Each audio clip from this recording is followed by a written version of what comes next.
Good day to all my friends, subscribers, and viewers. Now we are here at Eastland Estate Subdivision, developed by Eastland Estate Property Ventures Incorporated. So we are at Yati, Liloan, Cebu, where the subdivision is located, and very close from National Highway. So we are at the site, guys. So atong gi-visit, no, because we are selling also a subdivision development, especially like this subdivision. So shout out to Miss Marslianto, no, the broker coordinator. So salamat kayo, ma'am. At least gi tagaan ko nimo kahigayunan nga maka site inspection. Igor ako ni paila nga mo na, no, dali ra gid kayo. So mo na nindot, no, very good yun nga klase nga broker coordinator. So kining nakita na to, guys, itawag ni og kining nakakuha man gitawag og ESC wall panel. So wa na sila mogamit og hollow block. They are not using hollow block anymore. They are using ESC wall panel. So manay uso ron, mura siya og kanang itawag og precast. So these houses are called Margaret model unit. So ang daghan nga available, there's so many available of this kind of single attached houses, no, the Margaret unit. So according to Ma'am Lianto, there's so many for construction, and for construction ra ang atong kasagaran, no, ang available unit nato kasagaran for construction, Margaret unit. So the price range is ranging from 6.9 up to 7 million pesos. So nindot kayo ni, guys, ang development sa Eastland, no? It has 3 rooms, 1 carport or garage, and 2 toilet and bath. So sa taas 3 rooms, common ang CR. So mo na siya, guys, no. Kay mao man ni gipa-focus ni ma'am, kay mao man ni daghan og available. Although there are units, no, still available. There is ready for occupancy. So this is the inside, no, the model unit. By the way, guys, not included those kanang gitawag og mga furnitures, no. Finish unit ra atong gamit kasagaran, no. Finish unit meaning no furnitures. Nanay mga preparation sa aircon, no. So this is very nice, no. 30,000 pesos ang reservation fee. So 30,000 pesos. Then you can have it into bank financing, Pag-ibig, and in-house financing. So ang nakanindot nila, no, kay mo accept na sila og in-house financing katong dili pwede maka-loan. So man sanay nakanindot kay doon na magay mga tao nga naay kwarta ba, pero gi-withdraw na kay nahadlok sa 20%. So ilan na lang in-house. Joke, guys. So bitaw nagay dili maka-afford, maka-afford pero dili pwede maka-loan. So that is why there is an in-house financing sa Eastland Estate Property Ventures Incorporated. So kani, guys, naa siya balcony. This is the master's bedroom with common CR. Oh, this is the CR, no. So 2 rooms pa to dito si babaw, guys, and this is the surroundings. And there is kining dunay basketball court, guys. Temporary na siya pero sa diri unang gamay, this is the guys, kanang the amenity area.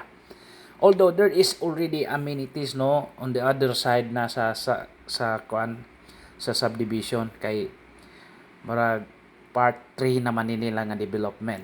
So ang part 1 tuwa dito swimming pool kompleto, basketball court na dito. Pero pwede gihapon ta dito, guys. So mao na siya, no. So this is the surrounding. So nindot ang subdivision, mga good, guys, kay number 1, this kind of subdivision medyo gitawag ni middle end siguro tawag na to ani kay ay butan lang ni dato-dato di pa gyud ingon totally nga dato kaayo pero wa pa ta kay bawog na gym nga milyonaryo diri kaayo ba. Kuan lang gyud ni sila kanang maka-afford yun aning mga pricing sa 5.9 to 10 million. So naman na. Mao man ni ato ang subdivision guys. Although sa unang panahon guys kini nga subdivision gitawag nig pila-pilan. Ubos gyud ni. Pero karon kay ila naman ning filling put filling materials no habog na kayo. Although you can notice nga if adto ka sa site, if you can see to the site and the neighborhood no murag more than na sa paghahawak ang kanang kuan habog na gyud ba. Ay, tanawa ang kilid ani di ba ubos kay sila na sila sa ubos. Then I am also from Liloan. I noticed na ang mga drainage system diha dapita guys gitarong na gyud. Although there was a history long time ago nga nagbaha gyud na diha dapita pero wala dili pa naingon ani guys. So as you can see very close from National Highway ra gyud no. Sa una wala pa gyud puni ngani nga kalsada pero karon naa na gyud no. So highway na gyud siya. So meaning if you don't have any transportation you can go just in the highway no. Manay nakanindot makakuha tag unit dire. Although mga SM City Mall, Consolacion, SM City, mga 10 minutes drive ra. Then Hospital Mindero mao ra gihapon 10 minutes drive. So kompleto airport more or less nas mga 30 minutes drive yun ning airport dire. So manay nakanindot guys no atong ikuha drone video no. Dili kayo kay kusog kayong hangin. Pero okay ra gyud no. Daghan gyud ang kuan kay murag residential gyud nang lugar kay kuan naman ineng matawag naman ni siya og poblasyon dapit ba. So kita na to no mga single attached houses ni guys mo ni gitawag og single attached houses. Kita na to mga surroundings. So, very nice gyud.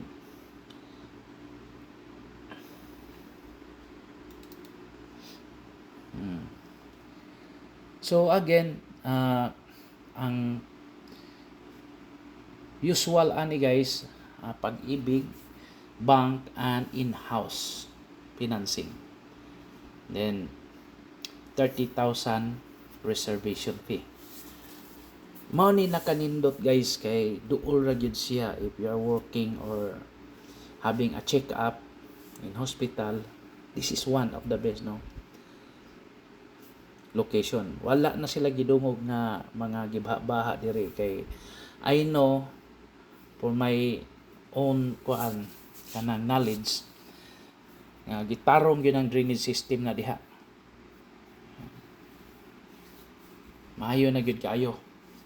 So no worry na gyud ta guys. Maayo na gyud mo acquire ta diri og property or house and lot in Eastland Estate. So as of June 25 no aduna kitay mga available units. Lixie, which is the 2-story duplex house no the price is 5.9 million pesos no. Then the Mishi saan ni pagbasa Michi ni o Mishi for construction gihapon guys still 5.9 to 6.3 million pesos. Then the Margarets mo na ni Margaret 6.9 up to 8.9 million pesos. Why it's vary because of its lot area. Pareha raw mga floor area pero ang lot area lang ang magdaog tani guys. So there is still another unit, the Alexis, which is 11.4 million pesos.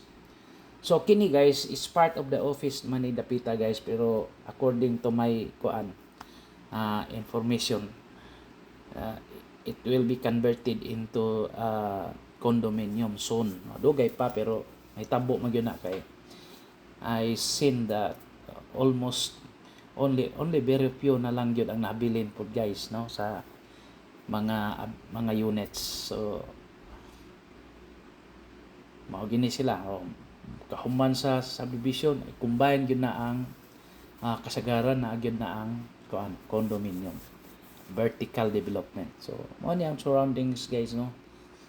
Daghan yung balay sa mga kilid-kilid, pero at least nakasulod sa subdivision, very safe. Then there is also a 24/7 security. So okay kayo, wala problema. So mo ni gitawag og Lexi, no, duplex. Mo ni siya duplex, 2-story Lexi. So mo na 5.9 million pesos. Mo na siya ready for occupancy na guys. Pwede pa na 3 bedroom, 2 CR, 1 carport, no. Mo na siya. So very nice to have a site inspection zone. So ato lang gi-caption ba, ato lang ikuha kay at least ba. So this one is the Michi, no, Michi o Michi. Oh, still 3 bedrooms, no, and 2 CR, 1 carport, 5.9 to 6.3 million pesos. So mana 3 bedroom, no. So the next is the Margaret, no, the lowest price is 6.9 million pesos. Still 3 rooms and 2 CR din, car garage yapon. So gibalik na to Lexi duplex, ano. Then Michi 5.9, no. Ano siya guys, pero gagmay na lang yun, na lang gamay na lang ngayon nabilin sa Michi o sa Lexi. Then here comes the Alexis, the 11.4 million pesos. Dako ni siya og lot area. Thank you.